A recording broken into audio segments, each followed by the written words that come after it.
Ladies and gentlemen, please welcome to the stage the man who made this entire show possible. Please put your hands together for Matt Plant, everybody. Give it up for Matt. So everyone's been asking me lately, are you nervous? Are you afraid to do this? And you know what? I have actually been terrified. I don't know why. I'm looking out here at all of you guys, and I realize this is kind of like Thanksgiving at Mom's house. Except a lot less food. So this show has actually been like 30 years in the making, guys, because I've been telling my mom for a long time that I'm going to get up here and someday I'm going to tell my story on stage. And for those of you who don't know, I grew up with a very loving, yet a very overprotective mother. So I mean, really, like, who needs therapy? I'm just going to vent to you guys.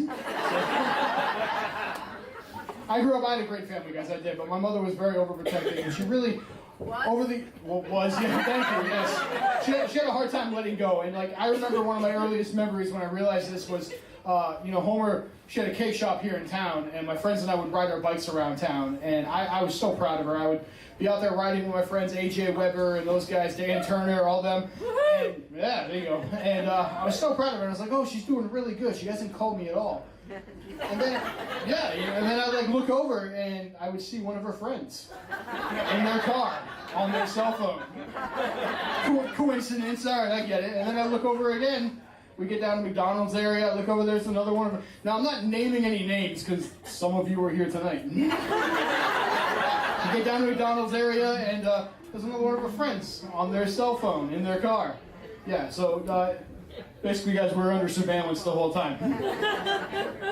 The problem is she had a hard time letting go. And I learned that the very first time I traveled on my own. And my mother was an absolute mess the first time I traveled on my own. We're standing there at the airport and she's going, Matthew, just go straight to your gate and don't talk to anyone. And just if there's any problems, just find a flight attendant. It's going to be...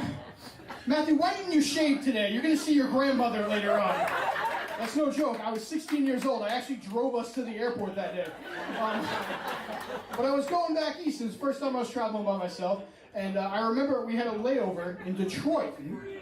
And at 6:30 in the morning in Detroit, I get off the plane and I'm hungry. I'm going to go get something to eat. So I'm walking. I get off the plane and I'm walking to go find something to eat. And all of a sudden I hear this voice. We're in Detroit. I hear this voice. Oh, no, Matthew, well, no, hon, over here, your gate's this way. I'm sorry, have we met? Oh, it's okay, honey, I met your mother at the Anchorage airport, and she asked me to keep an eye on. She found someone that looked friendly, apparently. Yeah, okay, no. So, I tell you that story. The reason I was traveling by myself is because I actually refused to travel with her whenever possible. But no, there's a reason. And it stems from when I was a little kid. I was about 7 years old. It was one of our first times flying from Anchorage to Homer. Now, for those of you, who am I saying? So how many people here know my mother? That's what I thought. All right, my mother grew up her entire life in East Boston and moved to Homer, Alaska in 1994. Anyway. 93, sorry. Anyway, I digress. So we're on this plane. It's my mother, my father, and I. Now, I'm going to paint this picture for you guys. First time ever on one of these little 18-passenger planes coming down from Anchorage. My dad found somebody that he knew. He was sitting in the back of the plane, and Mom and I are up in the front of the plane, the first two seats, and she's looking in the cockpit like she would know if something was wrong. And it is raining, and it is windy, and the plane is going up and down, and at some point, she hears the co-pilot saying, Mayday, over the radio. Okay. My dad's in the back of the plane. Mom stands up on the plane. Carrie, he's saying Mayday! Carrie, the plane is crashing! Mom busts out her rosary beads. She's saying prayers on the plane. People on the plane are going, pray for me too! Pray for me! Co-pilot leans over, he's trying to calm her down. Ma'am, Ma'am, please, I said it's raining. It's raining. She looks over at me. I'm 7 years old. She goes, Matthew, it's okay. The plane's not crashing. I go, I don't know who you are. They just sat you next to me.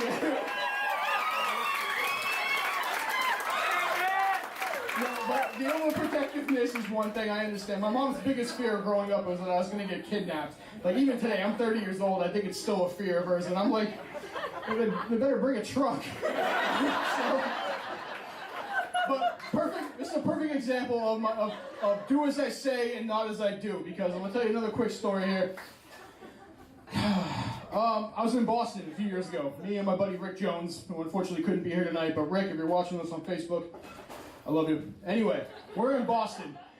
Rick came back east from me. It was his first time back there. I was like, oh, you know what? I want to show him some of the sights. We're going to go down to the north end of Boston. It's the old Italian section. It's where all our families, we're all Italian anyway. I'm sure all you know that.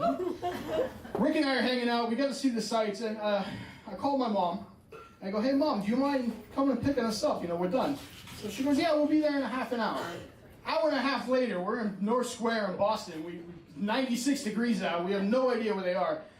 And finally, I see the car pull up, and it's my mother and my grandmother that are coming to pick us up. And all of a sudden, this guy gets out of the back of the car. I'm like, Rick, who the hell is this? Did they pick up someone? What?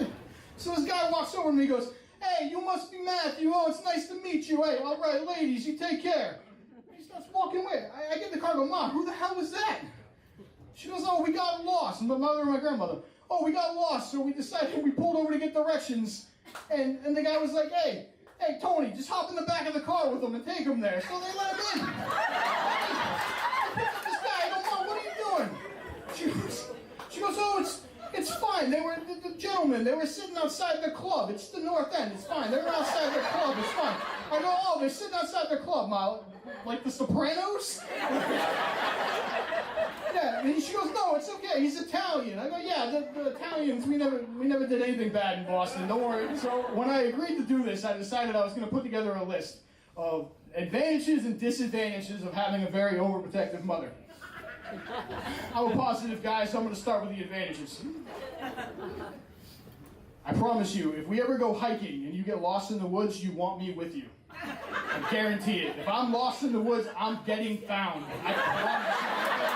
Seriously, no, I promise. My mother will have the special forces out looking for me, alright? This picture of the White House phone ringing. Mr. President, it's Terry Plant again. Can we just send SEAL Team 6, please? So yeah, that's, as far as advantages, that's all I came up with.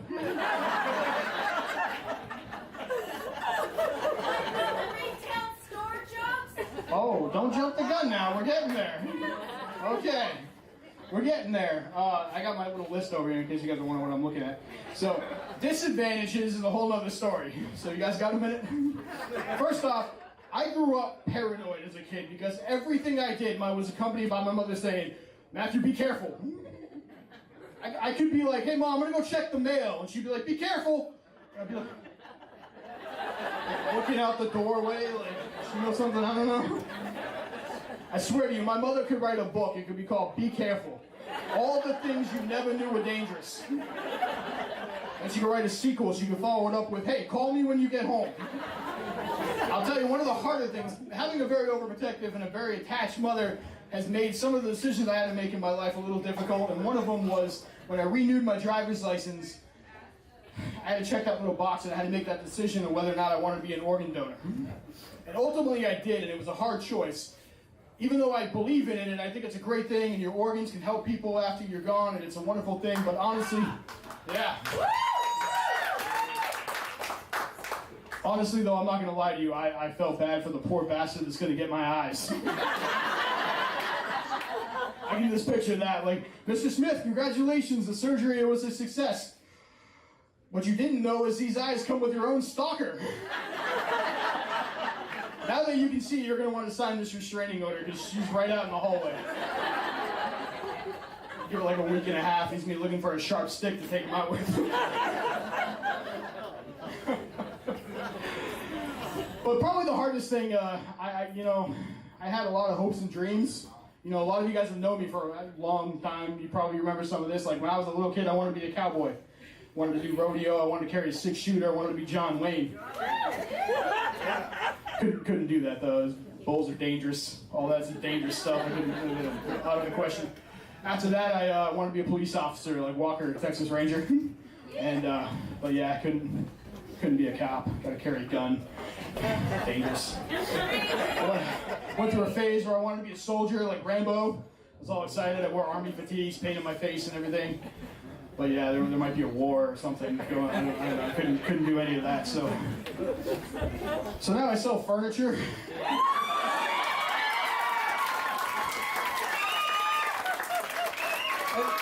At least until it hits the news that someone got crushed to death by a falling sofa. If my mother had it her way, I'm going to be 35, unemployed, living in a bubble. Growing up, I noticed a lot of differences in parenting styles between my mom and my dad. So, like, for example, like when my dad grounded me, I was grounded. That was it. Period. I was grounded. When my mother grounded me, it was like, Matthew, you're grounded. And I'd be like, really? Oh, all right. And that was the end of it. So, another perfect example I like to tell, I tell this story to my friends, and I was telling this story, and my friend pointed out to me, when I was 23 years old, I had a tooth pulled. And I was a smart ass, and I was like, hey, can I keep that? And the dentist goes, what are you going to do? I said, I'm going to put it under my pillow. So I did. I put it under my pillow, and I woke up the next morning, there was 20 bucks under there.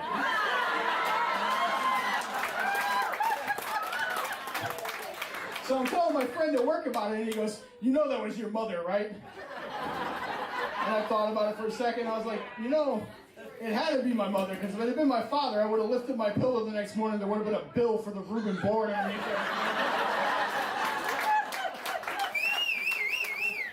Another big difference I noticed was when I was traveling as a teenager for the first time. I was about 17. Me and my friends went down to WWE SummerSlam in Washington, D.C. And the whole way to the airport, I'm getting lectured from my mom. Matthew, just stay to yourself. Don't talk to strangers. Don't get in trouble. I'm taking notes in the back seat because I know there's going to be a quiz when we get there. We stopped to see my dad. This is a speech I got from my dad.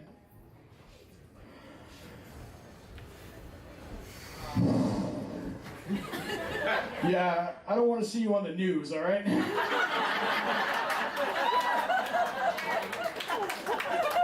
Another big moment in that teenage years was the talk. You know, I got the talk from my parents. Birds and the bees. Yeah, that was fun. So, mom's version of the talk.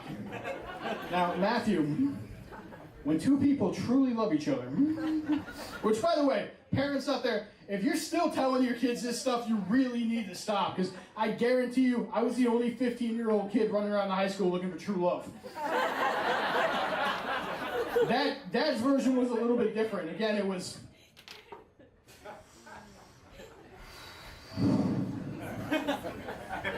So, keep it in your pants, all right?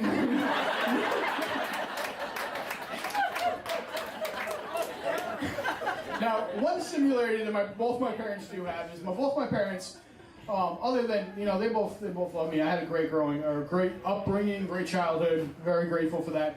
Both my parents are incredibly hard workers. I mean, they really are. Guys. They really are. Both my parents are incredibly hard workers. It's something that they taught me, and it's why I love doing what we do. My dad takes it to a whole other level.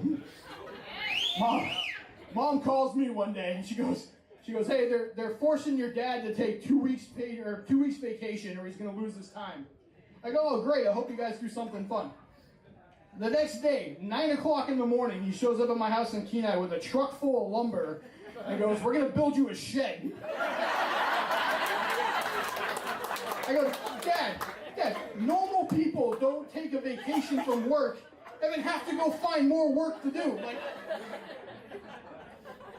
he told me last time I was down here, he goes, yeah, we got reviews coming up. I gotta do work evaluations for the yard. I go, oh God.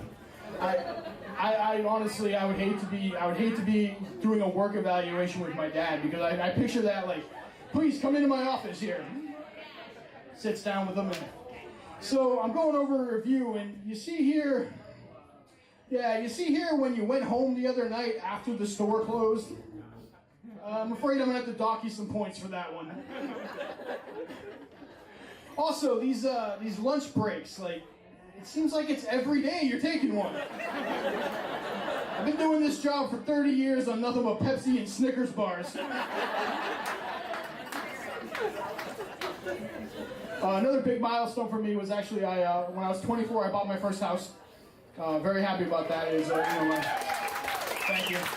What I didn't realize is that my parents, and particularly my mom, had their own room in my house. Yeah, that was fun. So like, I came home one day and all of a sudden there's curtains that match the throw pillows on the comforter set.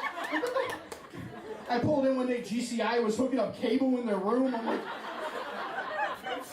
true story, yeah, no joke. All of this is true, by the way. One time, Mom was out walking the dog, and I noticed her looking at real estate signs around the neighborhood. First off, the dog. Does anyone here remember Rocky? Yeah! I swear to you, I have heard of pets having their own personalities. This one had its own personality disorder. It was, I used to say he was part beagle, part healer, and part Satan. So yeah, Mom's out scouting the neighborhood now. And I'm feeling like we're going to turn into the Barone family from Everybody Loves Raymond because they're moving down the street. But I was joking with my neighbor because my neighbor was selling their house and she had a for sale sign out there. And I was joking with her one day in the driveway. I said, hey, my parents are coming up this weekend. Would you mind taking that sign down? Because my mom's going to want to move in. And she looks at me in all seriousness. She goes, does your mom drive a white SUV with license plate saying my car? All I could do is I just hung my head. I said, yes. She goes, oh, she was peeking in my windows the other day. I didn't know what to say. I was on the spot. I looked at her, I go, you know, I apologize. She's off her medication. Sometimes she wanders.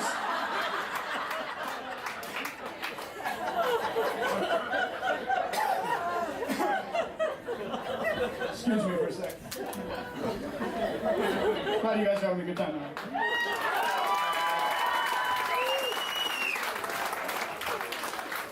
Now I'm fair. I'm a fair person, and I'm going to admit to you guys right now, I am not the perfect son.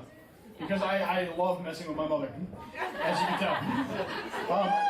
An example of that is, I remember she calls me one morning, 6 o'clock in the morning, she calls me frantic. She goes, Matthew, I don't know what happened, but somebody took over my computer. What do you mean? She goes, I got a phone call, and this guy said that my computer had a virus, and that he could help me, and he took me to this website, and he took over my computer, and I don't know what to do. And I said, Mom, don't panic. I'm sure this happens. She goes, I'm going to take it down to Tech Connect when they open. I go, that's a great idea. So fast forward 3 hours, and I get to work, and I'm like, yeah, I'm going to do it. So I call her from my work phone, so she won't recognize the number. And I go, she answers the phone, and I go, hi, is this Mrs. Plant? And she goes, yeah, and I disguise my voice. I go, yes, it is. I go, hi, Mrs. Plant, my name is Michael. I'm with Peninsula Tech Support. I understand you had an issue with your computer this morning. She goes, oh, Michael, yes, I did. I go, can you explain to me what happened? And she goes into this tells me the whole story, and I'm like, Mrs. Plant, I don't want you to feel bad. This is happening all the time. They tend to target the elderly. So she goes, well, I'm here at Tech Connect, and they're going to try to help me. I go, oh, that's fantastic. It's the right thing to do. It's great. And at one point in all this, she goes, Matthew? I go, no, ma'am, it's Michael. Oh, okay, I'm sorry. At one point, I go, Mrs. Plant, if you don't mind me asking, I noticed you have a bit of an accent there. Where are you from? She goes, I'm from Boston. I go, my wife's family's from Boston. I love it there. And, so finally, I'm just trying to play with her at this point. So I go, Mrs. Plant, I gotta ask you, are you happy with your current identity theft protection? She goes, I don't think we have it. I go, well, you're in luck, because right here at Peninsula Tech Support, we offer a wonderful identity theft protection for only $9.99 a month. And I can take your card right now. Anyway, long story short, after the 8-minute mark of that conversation, I was like, Mom, this has gone on uncomfortably too long. Anyway, I'm still grounded for that one, so When I go home tonight, I gotta go home and straight to bed with no supper. But, all right, guys, I'm gonna wrap this up a little bit, but I do want to say the one thing my mother told me before I got up here. She said, Matthew, a lot of my friends from church are gonna be there tonight, so no Catholic jokes.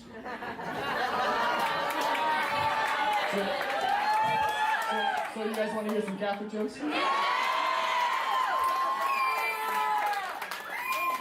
Excellent. So, they're not even really so much jokes. It's just, my mother, she always says, Matthew, why don't you go to church anymore on a regular basis? And I finally told her, I said, Mom, it's because of what happened at confession. Yeah, see, everyone got quiet right there. Yeah, it's what happened at confession. And I said, I went and I confessed my sins to the priest. I said, Father, I skipped Mass this week. And the priest said, well, Matthew, say 3 Hail Marys and an Our Father and your sin will be resolved. And I was like, it's a hell of a lot easier than dragging my ass to church every week. Like, make me work a soup kitchen or like walk a old lady across the street and do something. 3 Hail Marys and an Our Father. I can do that without getting out of bed. So, but my biggest issue really is that it's just, I run a production company, guys. Like, I like the lights, I like the smoke, and I just feel like I've offered the church to help before. I got a smoke machine, I got strobe lights. Like, we can really spice it up a little bit, guys. Picture the beginning of Mass, and you got the PA system blaring, and you hear the announcer going, and now, making his way to the altar, from the Vatican. Smoke machine going and everything. But yeah, so I'm just hoping, really, the Baptists are really just killing us, guys. They got the preachers up there, they got the choir, they got and the Lord says! But anyway, so that's my take on that, but we do need Gene here. All right, guys, I just want to say I've been hard on her, but I have a fantastic mother, I have a fantastic father. I love them both to death. They are the reason that we are here tonight, and all of you guys, I want to thank you guys for coming out.